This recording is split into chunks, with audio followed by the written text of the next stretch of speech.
au jour de Noé et non au jour de Jonas, au jour de l'eau et non au jour de Jonas. Là nous lisons dans Luc 17, nous avons deux comparaisons qui faites concernant le retour de Jésus-Christ. Et n'a demandé pour qui raison Jésus-Christ pas bail aussi comparaison ça avec les jours de Jonas, parce que au jour de Noé, moun yo te méchant, au jour de l'eau, moun yo te méchant, au jour de Jonas, moun yo te méchant aussi. Donc, pour quelle raison, de comparaison, Noé et l'eau, cependant, li pa bay comparaison ça avec moun nan temps époque Jonas là.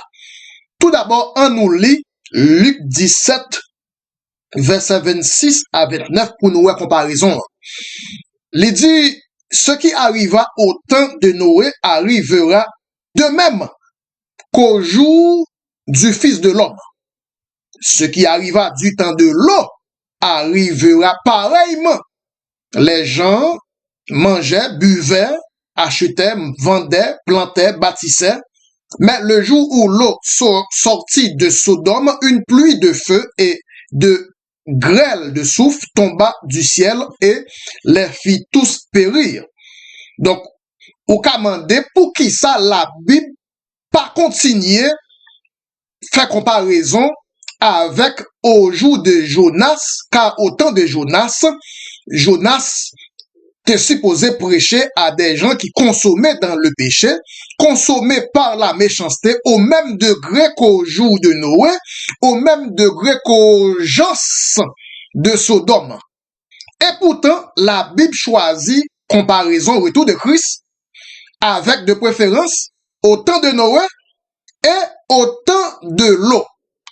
Il est vrai que les gens à qui Jonas devait prêcher étaient aussi pécheurs que les gens à qui Noé devait prêcher. Pourtant, la Bible dit au jour de Noé au lieu de dire au jour de Jonas. De même, au temps de l'eau devait prêcher à des gens aussi pécheurs que des gens du temps de Jonas. Mais la Bible a choisi de comparer la venue de Christ plutôt avec le contexte du jour de l'eau au lieu du contexte du jour de Jonas. Pourquoi? Parce qu'au jour de Jonas, les gens se sont repentis de leur mauvaise voie. Au jour de Jonas, Mounio, à la suite de la prédication de Jonas, Mounio repenti, donc la fin fut une fin heureuse. Dieu pas payé commencement, mais Dieu payé la fin. Dieu pas gardé comment méchant jodi, mais il gardé comment ou voulez finir. Est-ce que vous voulez finir méchant? Est-ce que vous voulez finir dans une autre formule, en l'autre attitude? Donc, en d'autres termes, lorsque Christ va préparer pour le venir, les gens qui vont vivre sous terre ça, vivant sous terre ça, c'est pas pi bon à pi bon. Les gens qui vivront sur cette terre ne s'amélioreront pas comme cela était au temps de Jonas, mais au contraire, c'est pis mal, de mal en pis. Le monde a progressé de mal en pis. Jonas t'a prêché seulement 3 jours. 3 jours de prédication te suffit pour que toute une ville te repentit de leur mauvaise voie. Cependant, Noé a prêché pendant 120 ans. Malgré tout, Noé n'a pas réussi à faire 120 personnes, 120 personnes montées dans l'âge là. Noé prêché 120 ans. Malgré tout, Noé n'a pas réussi à joindre 120 moun qui pourraient repentir. De même, au temps de l'eau a prêché pendant 20 ans, à peu près 20 ans, mais l'eau n'a pas réussi à faire sortir 20 personnes de leur mauvaise voie. L'eau n'a pas réussi à évacuer 20 personnes de Sodome et Gomorrhe. Donc, le contexte de la venue de Christ, le comportement du monde sera à peu près égal au jour de Noé, égal au jour de Lot. Pourquoi? Parce que malgré prêcher qui prêchait, ça n'a pas été réussi convaincre moun yo pour yo te améliorer, moun yo te toujours continuer dans le péché, pécheur continue pécheur. C'est exactement comme aujourd'hui, plus il y a des signes sur le mur, de plus en plus que l'écriture continue d'apparaître sur le mur, les gens de ce monde mauvais, les gens de ce monde actuel mauvais, décidaient continuer augmenter péché sous péché au lieu de ralentir sur le péché. Donc au jour de Noé, au jour de Lot, et pas même gens avec au jour de Jonas. Parce que au jour de Noé, Noé prêchait 120 ans, Mounio continue dans le péché. Au jour de Lot prêchait pendant à peu près 20 années, Mounio continue dans le péché.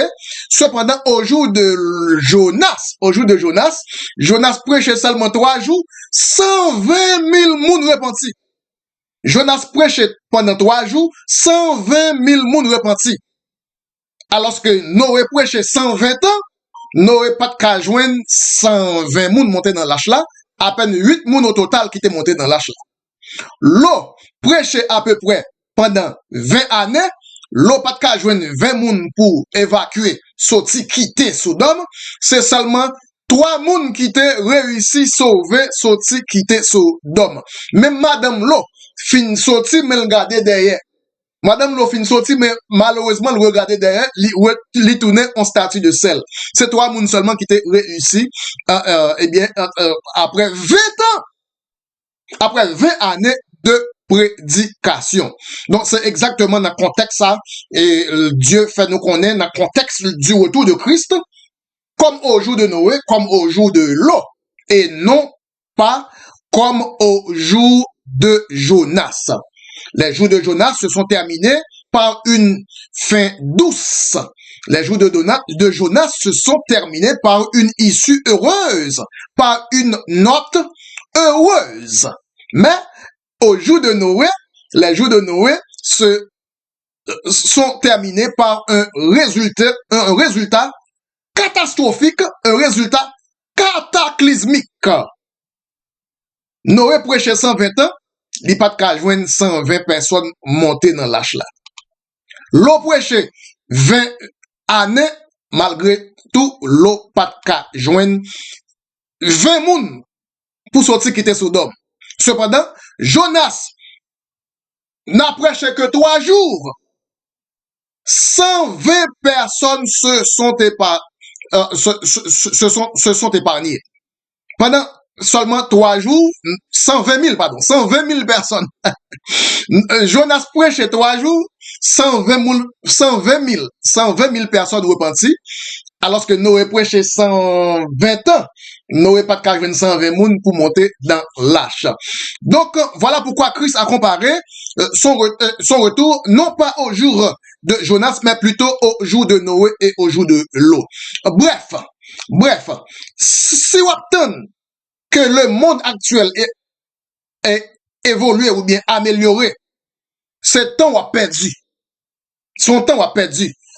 C'est vous-même qui besoin de sortir de ce monde, évacuer de ce monde, pas perdre du temps à attendre, à garder pour le monde là améliorer avant que pour décider améliorer. Ne perdez pas votre temps à regarder et à attendre que ce monde s'améliore afin que vous améliorez. Soyez comme les gens des jours de Jonas. Bien sûr, ils étaient des pécheurs. Bien sûr, ils étaient méchants. Mais finalement, ils ont décidé à ouvrir l'oreille pour entendre la voix, la prédication de Jonas. Donc, dans le contexte de la venue de Christ, l'ordre du jour sera pareil au jour de Noé, au jour de Lot et non au jour de Jonas. Le monde ira dans le sens de mal en pis. de mal en pis jusqu'à l'arrivée de Christ. Donc, si ou pas t'avle fini comme le monde, si ou pas t'avle fini comme Babylone d'aujourd'hui, car le monde aujourd'hui c'est comme une grande Babylone, eh bien, sortez de Babylone. Apocalypse 18, verset 4. Sortez de Babylone. Apocalypse 18, verset 1 à 4 de préférence. Après cela, je vis descendre du ciel un autre ange qui avait une grande autorité et la terre fut éclairée de sa gloire. Verset 2. L'ange cria d'une voix forte. Elle est tombée, Babylone la grande. Elle est devenue une habitation de démons, un repère de tout esprit impur, un repère de tout oiseau impur et odieux. Verset 3. Parce que toutes les nations ont bu du vin et de la fureur de son impudicité, et que les rois de la terre se sont livrés avec elle à l'impudicité, et que les marchands de la terre se sont enrichis par la puissance de son luxe. Verset 4. Verset 4 maintenant. J'entendis du ciel une autre voix qui disait, sortez du milieu d'elle, mon peuple. Sortez du milieu de Babylone. Ah, pourquoi? Afin que vous ne participiez point à ses péchés et que vous n'ayez point de part à ses fléaux. Écoutez, le monde d'aujourd'hui, le monde actuel ne va pas s'améliorer. Alors maintenant, c'est à vous de vous démarquer de Babylone. C'est à vous de sortir de Babylone.